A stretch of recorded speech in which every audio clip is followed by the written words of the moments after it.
Welcome. I've been following your Instagram for a while. I think I told you my sister was like, you should check out this lady. She has, and it's so fun. I love your personality. I love how real you are with it. And you've given me insight into my own human design just by some of your stationary posts that list, for each of the design types. It's been really validating for me that Mhm. you've couched it and framed it in ways that I haven't heard my human design in other ways. So why don't you share with us, Tressa, just how this path found you with human design and also your hypnotherapy practice and a little bit about your story and background there? Yeah, absolutely. Well, thank you so much. I mean, first of all, when I found human design, and I adore the my teacher, the man who gave me my initial reading, but it really felt like I was listening to a foreign language. It was like, okay, Yoda, like tell me, right, like, and he's brilliant. But so when I decided to go to human design school, it was one of those things where I'm kind of hell bent on making it human design for dummies. I want people to be able to practically apply this and to be able to understand it in their own lives. And so I love it when people say, I learned something new on your page. It's one of those things that lights me up so much. Oh, it's a great page and it's very unique. It's very niched in. Yeah, I love it. You. Yeah, yeah, yeah. So I'm a certified hypnotherapist. I got my hypnotherapy certification with the American Board of Hypnotherapy, 5 years ago, 6 years ago. Anyway, shortly, yeah, no, it was probably 5 years ago because I've been in human design school for 4 years. So shortly after I started my hypnotherapy business, my sister came home from a retreat one day and said, I found this great thing called human design. See, I found human design from my sister too. Even though we Yeah, sisters. Yay, yeah, They and, want to fix us. It's why they want to fix us. it's true. I need fixing. And so I was like, "I don't know what you're talking about. You're using all of these words. It's going over my head. Just give me the guy's phone number that read your chart. I'll call him." And, we sat down the next day, and, I had never felt so seen. Mm. I and who was this guy, who lives across the country, who's never met me before, that is speaking secrets to my soul that my husband doesn't even know about me. I've been ashamed to admit to anybody else about myself. And within my first human design chart reading, I knew two things. I knew that it was one of the most profound experiences I've ever had. And I knew I needed to understand why. Why was it so accurate? And so a week later, I called the guy up and was like, okay, I need you to read my husband's chart. And then a week later, I called him up and was like, read my kids' charts. And then I told him I had four chart readings. And after a month, I said, I think I need to go to human design school. And he looked at my chart and said, no, you're a single definition splenic manifestor. You're going to be bored. You're a really fast learner. I have the whole channel of talent. He said, let me teach you. So I've had a private Wow. teacher. I've been in human design school for 4 years. And I am now a trained analyst. And I am to that level where I do, Now you you're keep. Yoda. Now you're the Yoda. I try to be a modern aged Yoda, though. I try to be as, I might not be as poetic as my teacher, but I really do my best to say things in a logical way. But I didn't stop doing hypnotherapy. What I realized is that everything I learned about human design can actually impact my hypnotherapy in a way that gives me very curated and specific tools Mm, in order to not just work with somebody, but to help them grow into a version of them they didn't even realize they could be. mm. So, yeah. That's fantastic. I mentioned to you that I'm studying Gene Keys, which is kind of an offshoot of human design with Richard Red, and I'm diving deep into kind of that mystery school associated with that. They're very much symbiotic, Gene Keys and human design, and we could be talking. I mean, we could do thousands of hours of training on both of those. Um, but but but I agree with you when these things find you, it's how you're built. Like you can take a personality test like Strengths Finder or some of those like where it's question like it's multiple choice, let's just say, and then you can get kind of a reading from that. But human design and Jinkies, they're based on you, like your template, your birth details, your astrological profile based on the I Ching and all the ancient technology that was really lost. That's now, I guess, making a resurgence. And I think that's why people are so fascinated with it. And it's finding so many people because this is an ancient technology that the Chinese knew about like what, 5,000 years ago. And Yeah. it's coming and making a comeback because people are wanting to like, what's going on in the earth? What's going on with me? Why am I here? What are my gifts? How can I express? What are my shadows? What are my pitfalls?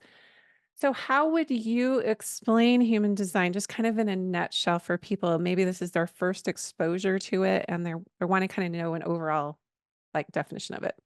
Yes, one of my favorite things to lay out, and so the human design system takes four very separate, very ancient system, the Chinese I Ching being one of them. It also takes our chakra system, it takes aspects of the Jewish Kabbalah, and it takes aspects of astrology. And it gives us this in-depth, detailed, and you mentioned the I Ching. I think what a lot of people don't understand about the Chinese I Ching is that it is an ancient genetic coding system. Hmm. Not only that, but the binary between masculine and feminine, yin and yang, solid and broken, one and two. The whole binary of our genetic coding system stems from the Chinese I Ching. And it has like 64 codons or something that are expressed in the human genome sequence, right? That's right. So if you were to look at the hexagrams of the I Ching, there's 64 of them. It is a mirror image, exact mathematical match to the 64 codons in our DNA. Now we have hundreds of different genetic potentials, but we only have 64 codons, and those codons are the building blocks of all of our DNA. And so when I sit down and have a reading with people, I really try to help them understand that human design is not a personality typing system. It's just your design, your actual design, That's right. right? It's a genetic coding system, and your personality is a byproduct of what's in your actual DNA. And where does your DNA come from? Right? Comes Mm. from your mom and your dad and your ancestors and all of those things. But every time mom and dad have a little baby, right? Mutation occurs. And Mm. everything about human design is about the fact that we have been evolving and mutating as humans for thousands of years. And we are in the midst of not just a genetic mutation, right, gene keys, but an actual spiritual evolution, an Yeah. emotional and spiritual evolution around all of that. So fascinating. I actually have chills when you said that because it's like spirit DNA too, right? Like our soul has been evolving and that's manifesting also in our, would you say that that's manifesting in our human design as well, like the path of our soul? Or is it just this lifetime? 100%. And it's evolving as quickly as these physical bodies can. Because as these physical bodies, right, the house, which is the body, needs to be at a certain vibrational level in order Mhm. for the evolved soul to sit within the house. And this is a lot of the work that we're doing now. As a matter of fact, when I look at your chart and I see that you're quad right, one of those things that I know is that you are one of those more evolved spiritual beings who came here to spearhead the whole evolution, because everywhere we're headed towards after the year 2027 has to do with that right energy, Mm. that let go, let God, that divine Then how feminine. come I haven't mastered that yet, Tressa? because because you live in a world Mm. filled with leftness. You live in a world with one foot in the hard, heavy, masculine, focused, strategic world. Which I have to say has been a huge part of my wound, that patriarchal wound, right? Of that. So when you say 2027, that just kind of woo, I just had a little what do you mean by that? What's going to go on? And I've heard a few things that what's going to happen over the next couple of years are prepping us for something bigger. So that's interesting you say that 2027. Yeah, well, first of all, from a day-to-day standpoint, it's not like a wrecking ball is going to come across. Like where it's not like there's a big event that's going to happen in 2027. That's not what it is. What's happening is astrologically, our global incarnation cross is shifting. So we have some big astrological transits that are coming around in the year 2027. And from a human design perspective, the programming field, the astrological transit programming field, the neutrino field, is going to be shifting towards this new. I mean, haven't you ever heard people talk about the age of Aquarius? Oh yeah, yeah, yeah. We entered into that though, right? December of We're 2021. we're still in the age of Pisces. We Okay, I've heard different things. So different people say different. Yeah, Yeah. yeah. Well, from a human design perspective, we are about to step into the very last phase of the era of Pisces. And within that, we're on the roof. We're leaping off into Aquarius, and we're going into this interim phase of entering into this next stage of humanity. Mm, Now, within that, there's going to be a lot of mutation, physical mutation, genetic mutation. We're already seeing it happen. This mhm. might be a little bit too much, but I'm going to say it because No, I no, just no, nothing's too much on this show. I'm here to tell you. one of the genetic mutations that we're already watching happen right now is autism, and the Yeah. amount of numbers of autistic children being born. And after the year 2027, there is said to be even more numbers as we as a physical species start evolve into the next. It's not going to be human.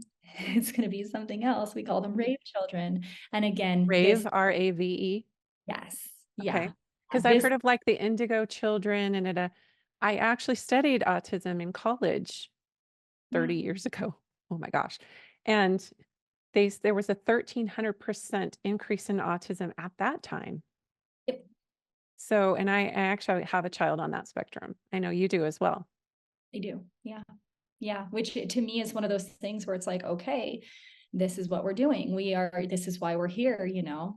And so, yep, the year 2027, nothing's going to happen overnight. This genetic shift that we're going through is going to take a couple of hundreds of years, but we are certainly going to see a couple of things around the year 2027.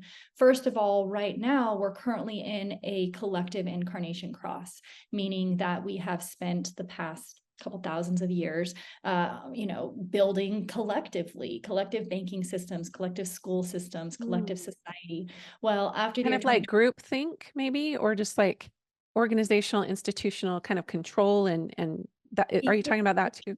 institutional, right? Mhm. Collective is not the same as tribe. Tribe is like family, right? Yeah, yeah, yeah. Tribes eat the same, dress the same, wear the same, right? And then within the tribes, you have an individual who's unique. You like David Bowie, right? Or they're different. They're here to mutate things. They're here to change things. Well, we're shifting from a collective incarnation cross into an individual incarnation cross. And so something that we are already seeing right now is the breakdown of collective structures, Mm. collective school systems. We see a lot of people homesteading and pulling their kids out of collective schools. The breakdown of collective religious structures, Mhm. the breakdown of collective banking systems, all of this push towards Bitcoin, push towards cryptocurrencies, people wanting to take their own individual power back in some of the things that was already always traditionally very So it's collective. it's kind of like the rebirth of the sovereign soul, maybe.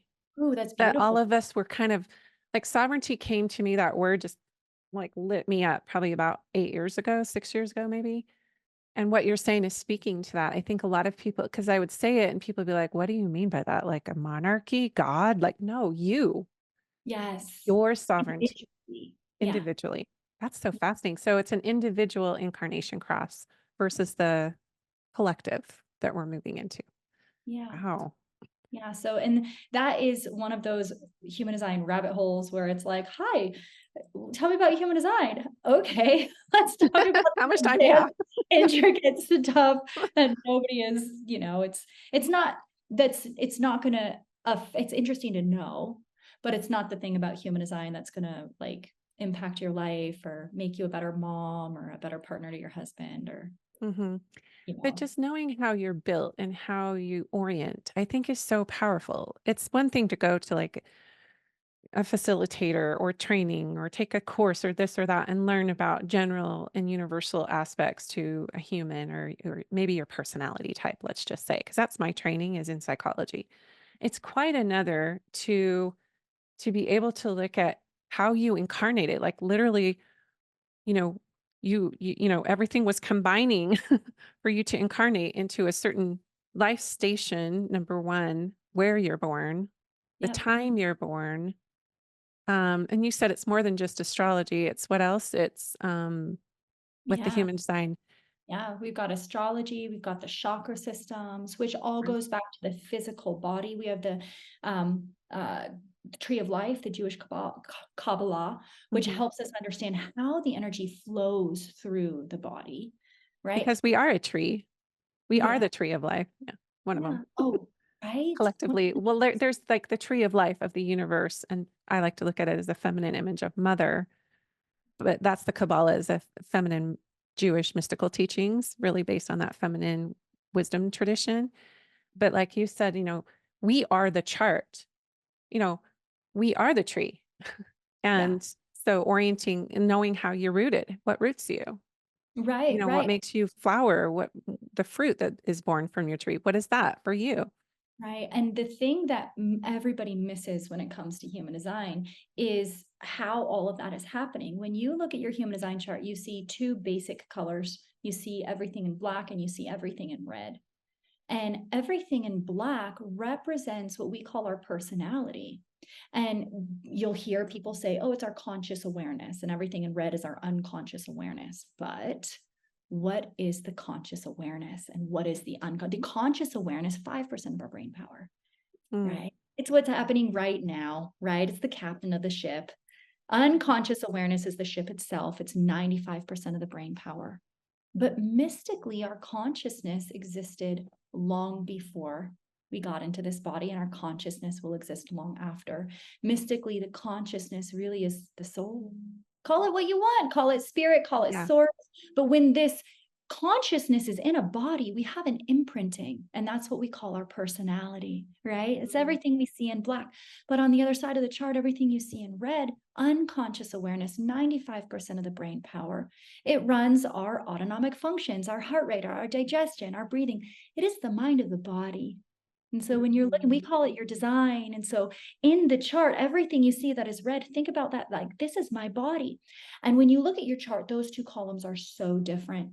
What your personality, what your mind thinks your body should want are night and day difference because your mm, body doesn't want, doesn't act. And everybody is running around and their minds treat their bodies like slaves. Their mm. minds control their bodies, right? And that's what human design is all about.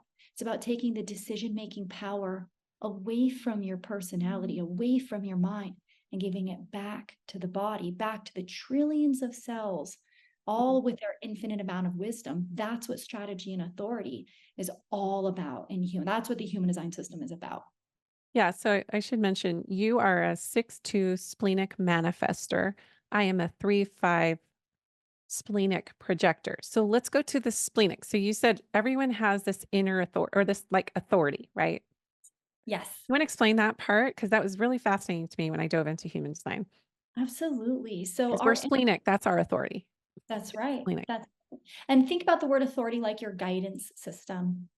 Now, inner authority always points to a place inside the physical body. Everything about human design is about our fleshy, bloody, bony physical body. Which I Our love because we don't bypass that, right? We're here to work with our body. right, it is what it is. We got this body, and here, boom, here we are. Here We we are. or being dysfunctional. Or So disassociate from your body and then you're really not here. right? Which is what a lot of humanity is currently doing. But so yeah, so there's a bunch of different inner authorities depending on what type you are. We have a splenic authority. It's not one of the most common authorities. And in human design, the spleen center, that chakra system that we call spleen, that center is all about safety. It is the oldest awareness center. It's all about fear. It's about keeping you healthy and safe. You know, there's a deer, she's in the meadow, she doesn't hear something, she doesn't see something, but she freezes, she senses something, she knows something, right? Mm. Biologically, the spleen is connected to our lymphatic system, it's connected to our immune Oh system. my gosh. Oh my gosh. I have had lymph problems, or I did, Yeah. through my whole growing up years. Like, I always had sore throats. I got mono in college. Like, lymph just builds up in me. And that's interesting you say that. Wow. Now, because in those years, you were very living out as a version of something you were not, and Mhm. your mind was forcing you into complying into a structure of belief that didn't serve you, Mhm. and then here's the beautiful body saying, "You're not listening to my intuition. You're not trusting Yeah. yourself. You're not trusting the way that life is supposed to happen. You're trusting all of this exterior wisdom instead of trusting your own wisdom."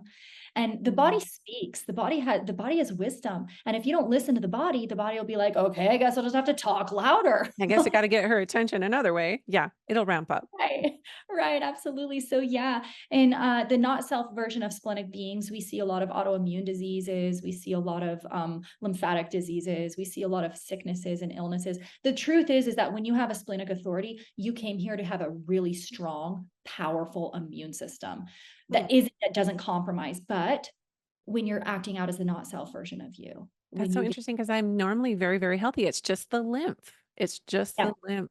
Wow. My yeah, oldest I have 3 daughters and 3 sons. My oldest daughter is also a 3-5 splenic projector. So we're mhm, really good mirrors for each other that way. So I feel like when I'm telling her things, I'm really telling myself, honestly. So yeah. what are the other authorities? So splenic, what are Yeah. some of the others? So think about splenic, and splenic is like your inner intuition.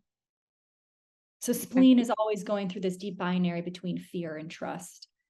So Mm. wrapped up in fear, right? You came here to trust, and it speaks once and it speaks in the now, and that's it. It's that Yeah, no, like I noticed that about myself. I know right away. And if I go into second guessing or self-doubt, it's gone.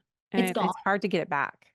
It's gone because your immune system is reaching out into the environment all day, every day, saying this is safe. And then the moment passes, oh, this is not safe. This is safe. Oh, new virus, new bacteria, not safe, right? Well, we have these sixth sense fingers of psychic intuition within the splenic center. And so we get those intuitive knowings, intuitive hits. And if Mm. we don't listen to it in the now, absolutely they pass.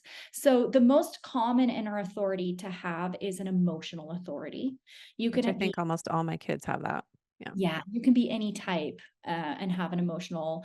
And when you're thinking about the emotional authority, what a lot of people misunderstand, they think that your emotions are your guidance system, where I believe in a lot of contexts, emotions can guide us. But if you have an emotional authority, what it's saying is that with your intense emotional um, um, charge Mm. covers up the truth of your now. And Mm. So so your triggers can actually mask how you're supposed yeah. that Yeah. was, thank you, beautiful reframe. Absolutely. Because for those emotional beings, and you see it in your kids, they'll get really happy and high and excited and emotionally charged. And then they'll do something or commit to something. And then the next day, their emotional wave will come down. Mm. And then they'll get emotionally triggered and hard and angry, frustrated, and why did I do that thing? And I'm going to take it all back and I'm going to burn the house Mm. down. And human design says, actually, maybe just don't make a decision when you're emotionally charged. Maybe just Mm. take lots of time, right? Which is hard for us splenic authorities because we just wanna do it now, and I could be impulsive with that, right? But I'm an activator, and so as soon as I get the thing, I move on it. And it's Correct. hard for me to be around people who have to cultivate a little more time, and I have to be more patient with those other types because they need that extra time like you're talking about to kinda mull it over and have it sit in their body. That's right. You and for people like me and you, we cannot wait. We cannot take time. Our lives, things will not work out for us if we do take that time. And yet, at the same time, here we are with family members and spouses and friends, right? Mm, And so, if you're in a home with emotional beings and you're splenic or sacral, if you're non emotional, always let the emotional person find clarity around it. You don't even worry about making the decision, right? So mhm, let's take a family decision, right? Where are we going to go on vacation, right? So you let the emotional beings decide where they want to mhm. go on vacation. And once their decision is made, let them take as much time. Then you can come in at the last minute and say if you want to go or not. Oh, so we get to be like it stops with me. You're the last minute person, like, "No, I don't really feel like doing that, don't go." And one of those things is really giving each other permission and compassion around, "This thing might be right for me, but it might not be right for you." Right, Don't and that's where the judgment can come in. Like, I got a real hit on this as a definite no for me or a definite yes, and the person standing next to me is not getting that. yeah. I tend to put my judgment of how it's not right for me, or at least I have in the past. I'm trying to be more conscious of this. Why isn't this resonating for you too? Yeah. Or why did I get the call to like leave this institution when you didn't and you're thriving there? But for me, it's, my not self. Yeah. Okay, so what are the different kinds of authority? So we have splenic, emotional, Yep. sacral. What are the Yes. Emotional, sacral, ego projected, self projected, mental. Did I leave anything Oh, out? there's quite a few. Oh yeah, there's quite a few different yeah, there's only two authorities. There's only two types that have no inner authority. About 3% of the population, they don't have a consistent guidance center inside of their I body. coached someone who was a projector who had that. She Yeah, had mental no, and project. she's like, "Well, what do I do?" Yeah. Well, it doesn't mean that their body isn't guiding them through wisdom. It means that there's an inconsistency. One day their sacral might guide them. The next day their spleen might guide them. The next day their ego might guide them, Oh, right? okay. So it's like a high gift actually because they can It, like yeah, adjust. it can be, but for them, they really need, it's all about environments for them. So they need sounding boards. They need to bounce ideas off of things. And when they're in an environment that feels good, it means that the people in that environment are going to be good for them. And then they can go ahead and use them as a sounding board, And if they're right? not in the right environment, it will have obviously the opposite effect on their health and vitality. So we have authority, and then let's talk about the numbers. So you're a 6'2", I'm a 3'5". How many? There's six numbers altogether. Is that right? Yeah. There's 12. There's six numbers and then there's 12 different profiles. Yeah. Okay. So when we're looking at human design, the biggest stuff to understand, first of all, is type. Second of all, strategy and authority. So type comes from strategy. I'm sorry, strategy comes from type. I said that backwards. And then each type has a strategy and authority. So your strategy is like your game plan. What are you going to do? What are you going to do? But your strategy comes from your type. And then each type with their strategy and authority has a profile. And that profile is like your outfit. It's like a theme that follows you from your whole life, and you can have it. Those profiles are interchangeable, so you can be a different strategy and a different authority and still have a 3-5 profile or a 6-2 profile or a Hmm. 1-4 profile, whatever it is, so on and so forth. Interesting. Yeah. So So for the lay person who just, they're starting to feel like, "Oh my gosh, there's so much to keep in mind." What would you So first of all, they can go to your website and get a free profile. They can get their human design done on your website, which is humandesignhypnotherapy.com, where Yeah.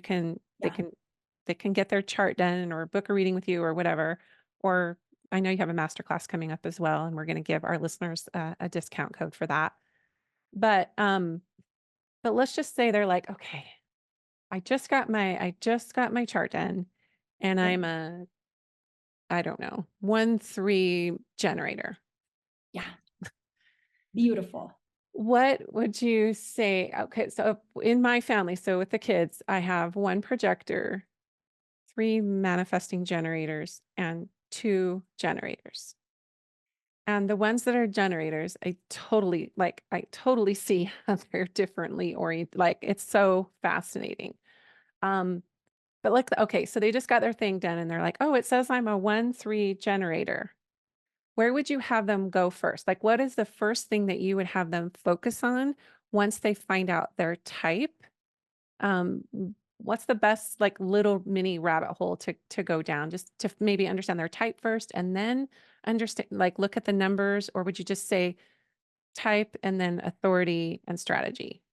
Yeah. Well, first of all, type, strategy, and authority. That's the Type, first strategy, authority. thing to Okay. understand. Now, is it okay if I explain a little bit about type? Oh, yes, please. Yeah, so my favorite analogy, my favorite way of talking about a type is that life is just a play. We're all part of this beautiful play. And these physical bodies that we're in, right? These vehicles that we're in, when we're looking at the scene, the set of a play, about 70% of the people partaking in the play, putting on the play, are actors in some way, shape, or form. And that's what the generators are. All generators and manifesting generators, they're both generator types. They're the stars of the show. They've got all of this sacral energy. They're the builders of our world. They're the birthers of the babies, even though, I any told type. you my sister's the one that told me human design. She's a generator. She's fitting all Yeah. these pretty well that you're saying. Yeah, absolutely. And so within these generators, there's two types. There's pure generators and there's manifesting generators. Both are generator types. They came here to respond. They came here to do what they want, and when they do, all of their energy flows and, they can really build this amazing world. Well, pure generators, think about them like traditional script readers. They go step by step. They operate a little bit slower, but they're very focused. They do one thing at a time. And then manifesting generators are kind of like the improv actors. So they're kind of all over the place. They work a little That's bit my husband, pretty much. and Yeah. then he'll topple back around. He'll like miss a bunch of stuff and then circle back around, right? Both have defined sacrals. Both came here to respond. Both are generator types. They're the builders of our world. Now, about 20% of the population are projectors, and the projectors are the directors of the play. So all projectors see things that other types don't see. They sit a little bit higher up on their director chair, right? They got a really good view of humanity. They're really sensitive. You can really get good reads on people. And you came here to lead and guide humanity, but you need them to come to you, Mm, because everything that we're about right now is headed towards the divine feminine. And yeah. in the divine feminine, there is no force or control. Mm. So projectors cannot walk up to somebody and give them advice. If you do, it's going to feel annoying or invasive. It's And like too much too fast. Like you're just, yeah. yeah, So yeah. there's another one too. It's Yes. the rarest one. Yeah. Well, so about 9% of the population are manifestors, and that's what I am. We are like the writers of the play. We're the initiators of the show. We're like, Mm, the lone wolves in the corner. I'm going to come up with this brand new script and I'm going to give it to the projectors, and they're going to guide and lead the generators into doing the right. This mm, manifestors are like the white balls on the pool table. So nobody really takes action until the manifestor does something, and then the generators respond, and then the projectors guide and lead the generators in response. And finally, 1% of the population, we have reflectors. And think about the reflector like the audience. They're like the critically acclaimed movie critic. mm. They came here to tell us if our play sucks or if we're I doing don't a want those great people around me. job. Just kidding. They're No, but they're they probably like reflect back what's going on like in their body, right? big 100%. They sample, they highlight, and they will reflect back. And so if you're hanging out with a reflector and you just really don't like them, well, there are aspects of you that you don't realize They're just that. triggering what's in you that you don't like about yourself. That's right. They're very wise, they're very intuitive, they're all very psychic. And no matter what type you are, you can be conditioned to be the exact opposite of who you came to be, right? So many Totally. people. And that I think that was me, to be honest, for the first half of my life. I was trying to conform more to that, um, let's just say emotional authority generator family Yeah. of that was what was held up. And my intuition was not honored, Yeah. especially my feminine side. Yeah. And Yeah. I could feel it in my body. Like somebody would teach a concept, and I'm talking about my religion of origin, right? Somebody would teach because that was my whole entire worldview and everything I was immersed in my family and my culture and my everything. So somebody would teach a concept and I would get, "Ugh." Like, for instance, when I was 9 years old, I heard about polygamy, which is an early Mormon practice that they did. And a lot of people know Mormons practice polygamy in the early days. And I first heard about it when I was 9. And I only experienced it as an energetic gut punch, like someone literally hauled off and punched or kicked me in my midsection. And that wound stayed there till my 40s because I couldn't take it down. I didn't know what to do with it. It was just like you said, an imprint. And and whenever I would ask questions and I would get a response about it, it just never took that kick away. It just stayed there as like a um like a energetic ball of darkness. Um, so it's interesting that the first half of my life that I would get a hit on something or I would discern something, but it wasn't safe. I didn't have that safety you're talking about with the spleen, even though Yeah. my spleen was saying, no, that's not right. but I went into a fear response because they didn't have the right tools or support to be able to work through what was dissonant to me. 100%. And you didn't have parents who knew, they didn't have the capacity to say, "Oh, you are a splenic projector and this is actually your inner guidance system and you should trust that before you trust our wisdom because that's your wisdom," right? We're all kind Mhm. of raised in this deep dysfunction. And what's fascinating is that so many people will look up their human design type, strategy, authority and be like, "That doesn't resonate with me." And that's how you know you're the most conditioned version of you. The things that you don't resonate, this is not like Enneagram. This doesn't change, right? Mm, The things that don't resonate with you, those are your biggest areas of wounding. That's what you need to work on. mm. And if you look in my astrology, my natal astrology, Uh-huh. my deepest wounds are in that house of mother and family and home roots foundation, because it's something I came to work through, especially with the feminine. Yeah. So fascinating. So, Yeah. okay, so we've got types. So we've got generators, manifesting generators, projectors, reflectors, and That's oops, it. manifestor. Did I say manifestors already? So there's five. Yeah, there's five, but there's really only four because generators and manifesting generators are both generator types, and Okay. they both operate on a fundament. They have the same auric field. They're the same model. I mean, think about vehicles on the road, right? You have like a generator vehicle. Maybe one of them's a utility vehicle, and maybe one of them's an SUV. Both of them are sports cars, right? In that, I Mm. don't know if I said my analogy right. No, And that's then good. think about projectors as being like a smart car, right? You don't run off the same fuel. You know, you're an Mhm. electric vehicle. Yeah, you're still a vehicle. You're on the same road, but you're not the same model. And then think about manifestors like semi trucks. Like, yeah, I'm on the road, but I'm certainly not the same type of vehicle, you Mm, know. And, you know, the reflector, I mean, almost think about them like I don't know, this is a crude analogy, but like a bicycle, like a motorcycle, like something that changes, you know, like the kind mhm, of each. And so a lot of manifesting generators will get confused and they'll want to act out the manifestor strategy. And mm. that is the most detrimental thing a manifesting generator can do because now they're further conditioning themselves into something they're What is not. the strategy of a manifester? Manifestors are the only type that need nothing and no one to take action. And as a matter of fact, our whole society is built upon manifestor conditioning.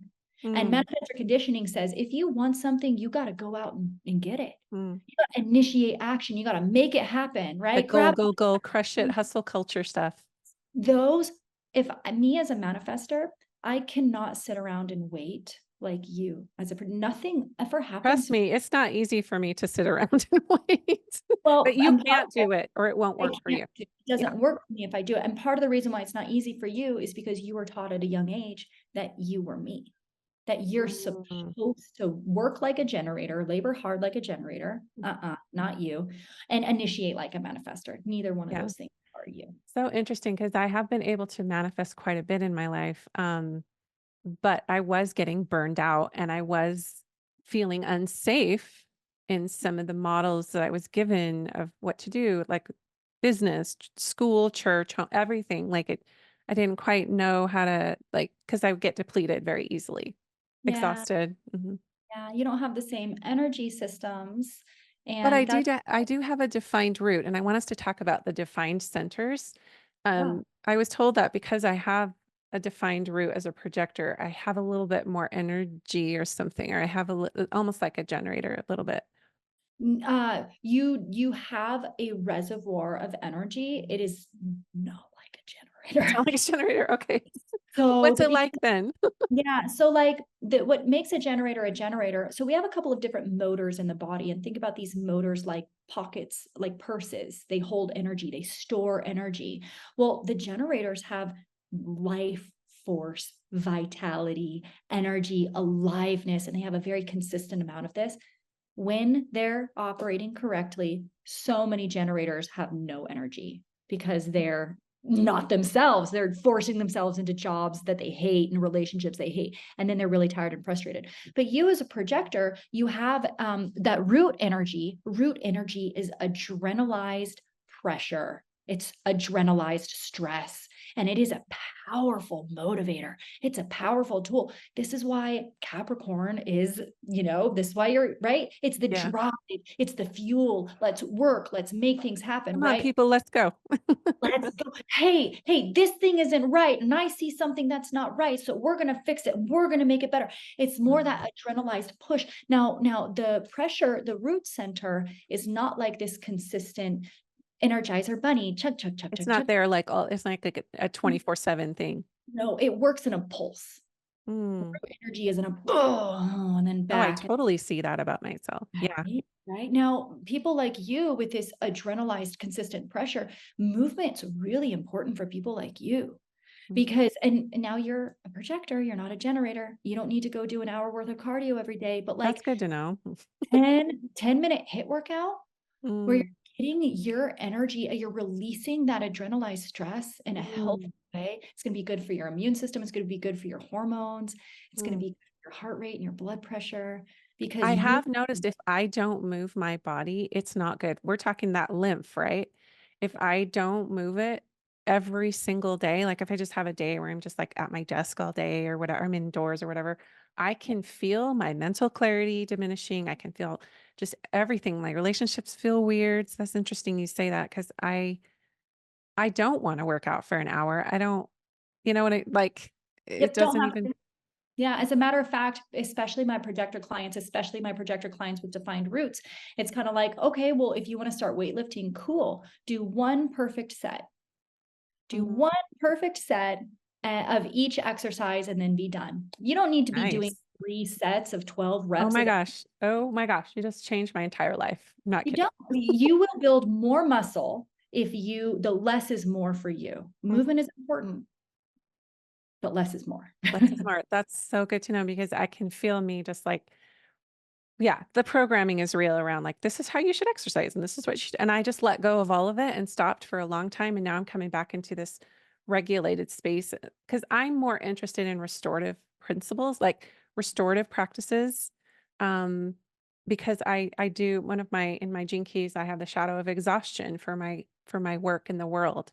And I have to really, really work at that. You gave me some really good insight about those of you who are into gene keys or just getting started, this is a really fascinating thing that you offered to me before we started recording. That because gene keys and human design are roughly built around the same model of like how we're built and whatnot, cosmically and here on the earth. That you can look at your human design profile and kind of see that there's one gene key that encapsulates of the 64 gene keys. There's one that encapsulates kind of your human design at its core and mine is number 38, which is tied to my life. Is it always tied to your life work? The human design gene key that is most, I'm not sure about because I don't know, I haven't studied human design, but what I know is that there you is mean you the, haven't studied gene keys?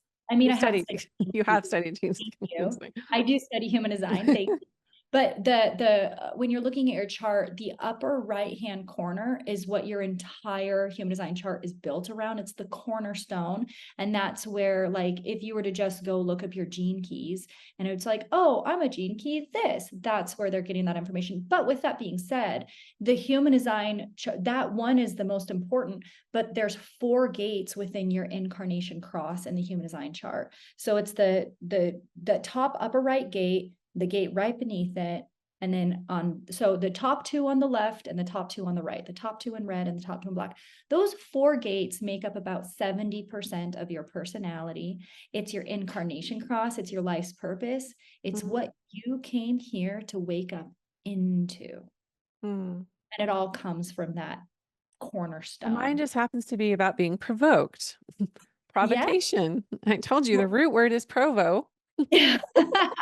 Yeah, we know what the funniest thing about provokers is. I mean, you're button pushers. Oh yeah, yeah, I really trigger. Yes, totally. And one of I'm a the one disruptor. I think I have disruptor energy. People don't know that about me, but I just hang around me a little bit and I'll find something to disrupt. Like, Well, you're the type of person that lets the shit hit the fan. Mm. And guess what? It happens whenever shit hits the fan. Somebody's got to go through and bleach the whole room, and it ends up getting cleaner than it was before the shit hit the fan. Mm. And so we need people like you. We need the disruptors. You know, gate 39, the gate of provocation, Or is it the 38? well, 38. you're a 38, 39. So Oh, your okay, okay. 38 is in your sun, and then your 39 is in your earth, and that's what grounds. So Mm. provocation grounds you into that fighting. Those two are programming partners, right? Yes. Okay, Yeah. that's a Yeah. Gene Keys. I got it. Okay. Because But in gate Gene Keys, 39, that's your evolution. 39 is my evolution. mhm, 38 is my life's work, and 39 is my evolution. what it appears on a day-to-day surface, gate 39s move really slowly. They just take their time. They just do the thing that they're doing. They're kind of meanderers. They take their time making decisions. And it so many ways, that is one of the most provoking thing that a gate 39 does. It's not like gate 39s are constantly running around being jerks, but it's just like you're doing your thing, and then somebody's like, okay, let me know, and you're like, wow, and they're like, hurry up, you're taking too long, right? So much, everything, there's so much timing for you wrapped Mhm. up in incarnation cross, just taking your So sweet time. interesting. And you said my incarnation cross was tension, and I feel that. I feel like I've always held tension of two sides, trying to be on the middle path, trying to Yeah. hold paradox, which wasn't held up as a good thing. It was held up to be black and white for me. And so I sort of rebelled against that in my second half of life. I'm like, well, let's look at the nuance. Let's go in the middle.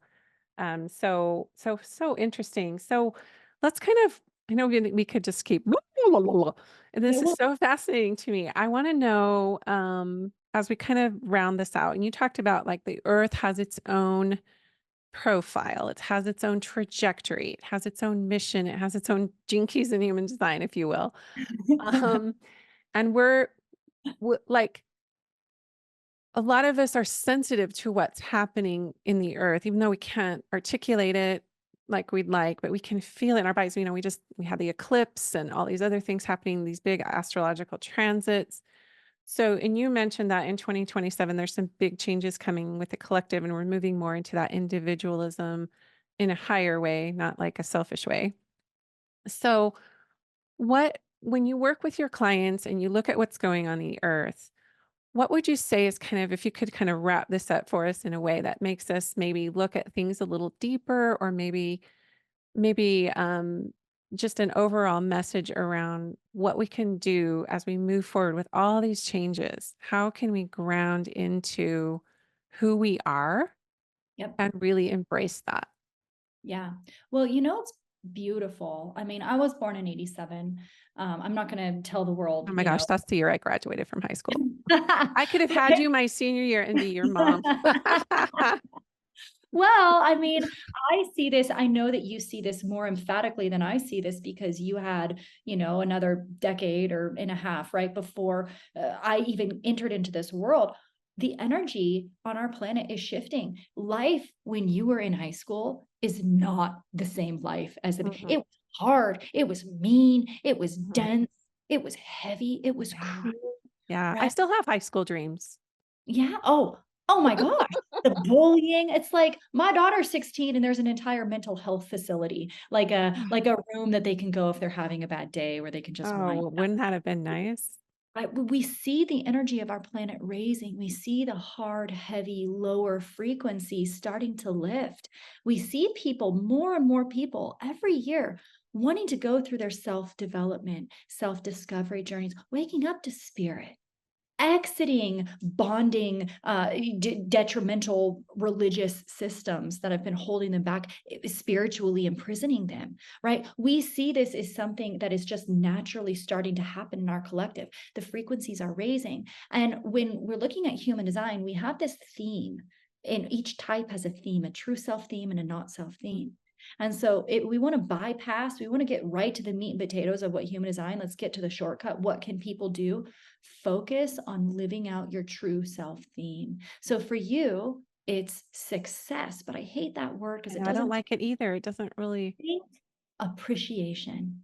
Mm, Because when a projector is seen and heard When somebody asks a projector for guidance or for advice, how do you feel? You feel appreciated. But not Mhm, only that, what you're giving to them is the literal definition of appreciation. You're bettering their journey. You're bettering them. You are mhm, appreciating them and you feel appreciated. And it doesn't matter what you are feeling appreciation around.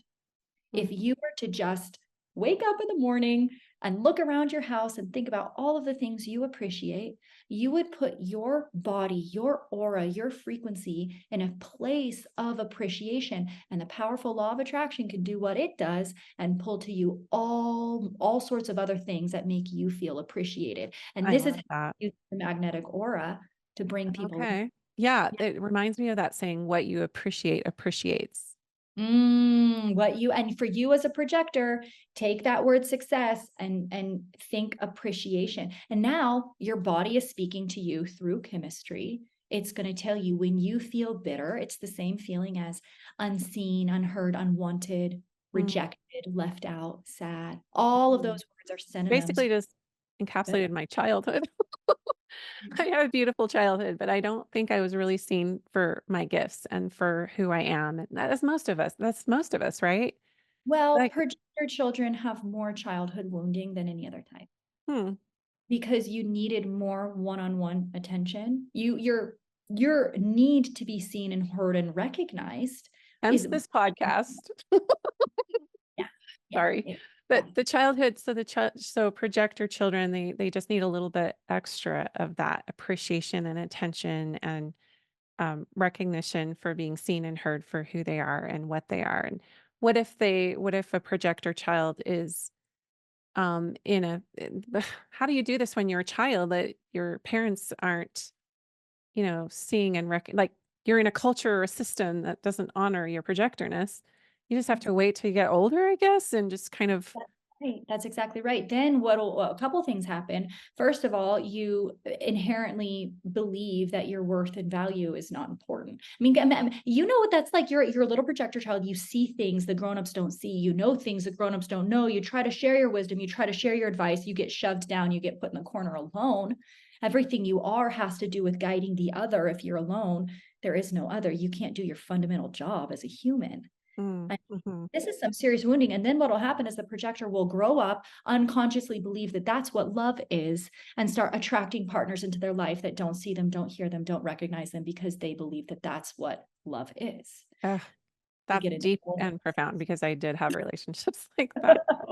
Oh my gosh, dysfunctional. Tressa, you are just a wealth of like, I feel like I could just sit at your feet and just like ask you a ton of questions and like learn so much. But why don't you reiterate to our listeners where they can find you, what you're offering right now, and yeah, how they can dive into this without overwhelm, really. Absolutely. The best way to dive into human design without overwhelm is to have your chart read by a professional chart reader, a professional human design analyst, somebody who, has not studied human design in Google, somebody who's actually studied the deeper mechanics of human Yeah. design, who can give you the meat and potatoes of who you are.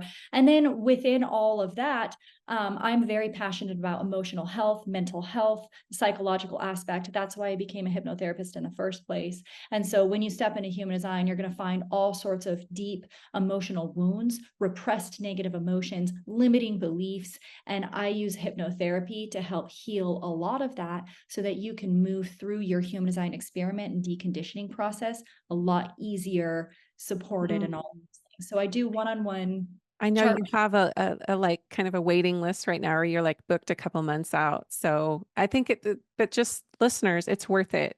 I haven't had a reading from you other than this conversation today, but it is so, I did have my chart read by a professional and it made all of the difference because I was trying to figure it out on my own and it wasn't computing in my psyche. Absolutely. It's and a lot of people use a lot of words that are complicated and having somebody break it down. So I do one-on-one readings. I do hypnotherapy sessions. Like, let's just clean it up. Let's heal. Mm, You don't need to be dealing with it anymore. And right now I'm actually starting to put together masterclass courses where I'm teaching. And so if you don't want to wait, if you want to hop onto my master classes, or if you want to go to my website and download videos so that you can just start learning on your own. And I have self-guided hypnosis recordings. So if you oh, want to nice. per Nice. type, So if And you they want to, can get a free test for their human design right on your website as well. So that's humandesignhypnotherapy.com. absolutely, yeah. Yep. Thank you so much, Tressa. This was fascinating. It was so great to chat with you. Thank you for having me on.